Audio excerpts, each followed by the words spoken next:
was he remembers listening to WBAP, and he's dead now. I'd love to have him on there. And he remembers hearing the Hitler speeches and how great Hitler was. Yeah, there it is, Man of the Year. Adolf Hitler, 1938. And talks about how great he is. God, print that for me. Maybe I'll read some of that. You know, this is what I'm telling you. All right, I'm going to go to Paul Watson, then we're going to get to your calls and all the attacks on free speech that are happening. But I'm telling you, I don't care if they're Chinese, I don't care if they're Jewish, if they're German, if they're British, if they're Venezuelan, Nicaraguan, Japanese. The Japanese were huge into eugenics. They loved Hitler, the Japanese leadership. Elites all believe in breeding and that they're the master group. And I'm telling you, they're not Catholics, they're not Protestants, they're not Jews, they're not any of this at the top. They are eugenicists, ladies and gentlemen.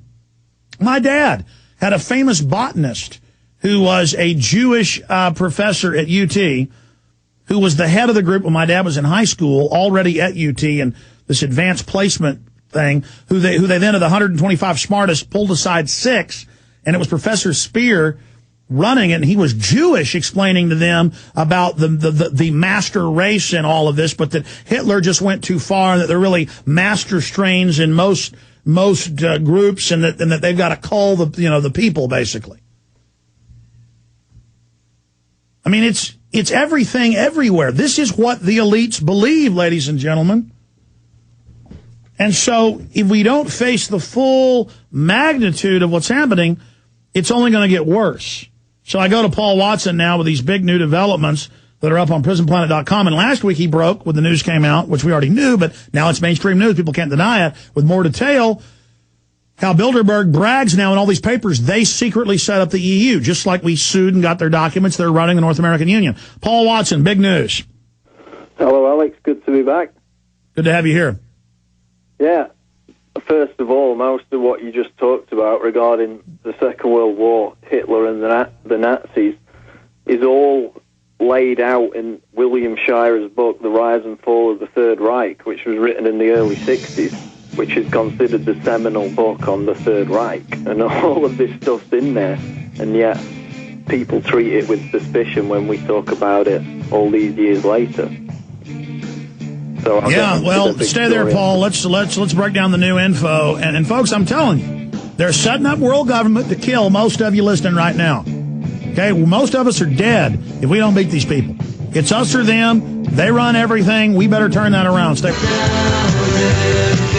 Is your life just going to be filled with ball games, partying, and mindless stuff that doesn't matter in the end? Or do you want to discover the mysteries of the universe? You want to know what it is to truly be human and stand up for goodness and honor and decency and for the innocence. You know, the enemy teaches you there is no right and wrong. They teach you there are no heroes. But in your gut, you know that's a fraud. Many of you are not fulfilling your destiny to be heroes, but you are heroes. Somebody who puts aside their own petty personal gain to do what's right. And in the end, gains the world. Those that are willing to lay down their lives gain their lives. Those that try to keep their lives and save their lives lose them. Because when you've got a bunch of people who are cowardly, huddling and shaking, the tyranny, the wolves come. But when you're ready to fight and stand up and you know what's going on, tyranny evaporates like phantoms at dawn.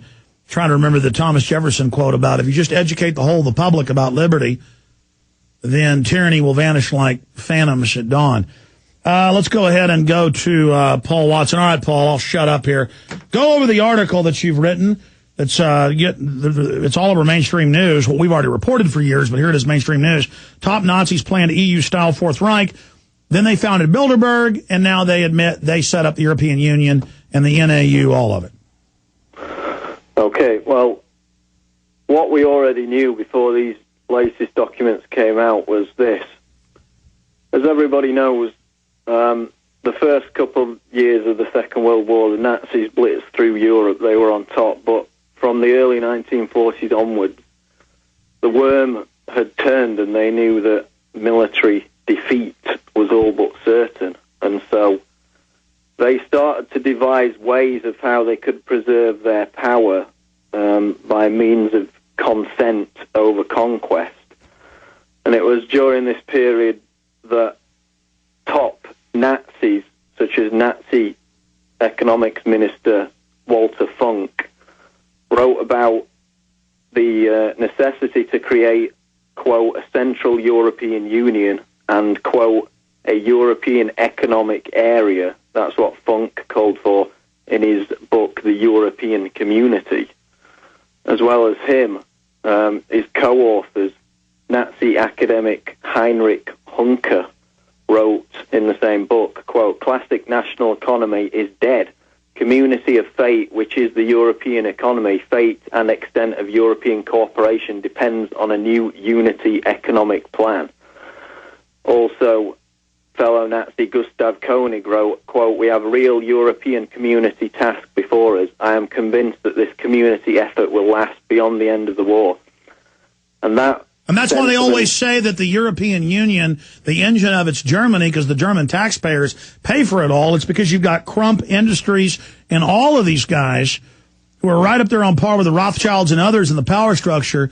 They literally suck all the money out of the German people to buy off the rest of Europe for themselves. It's just an economic domination. Right.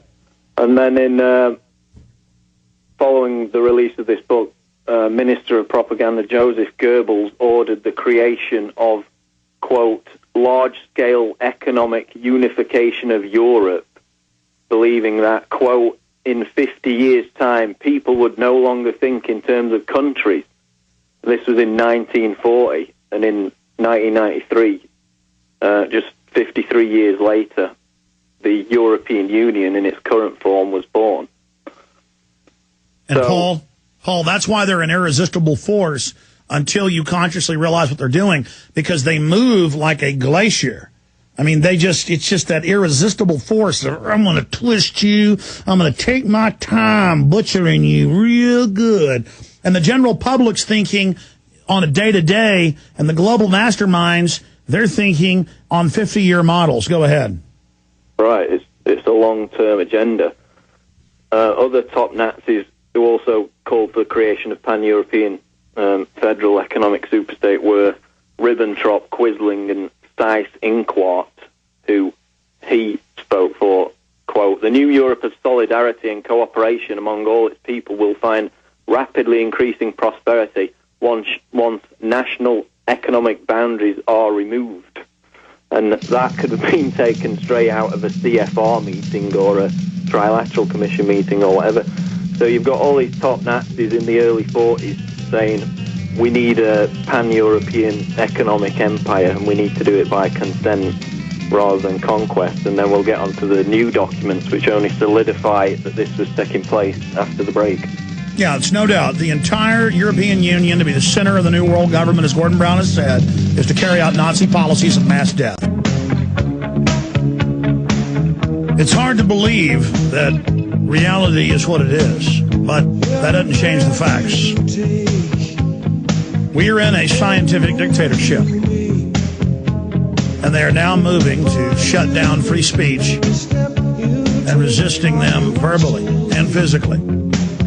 While they built the overall structure and bankrupted the societies to make us independent, to make those of us that were independent dependent on them,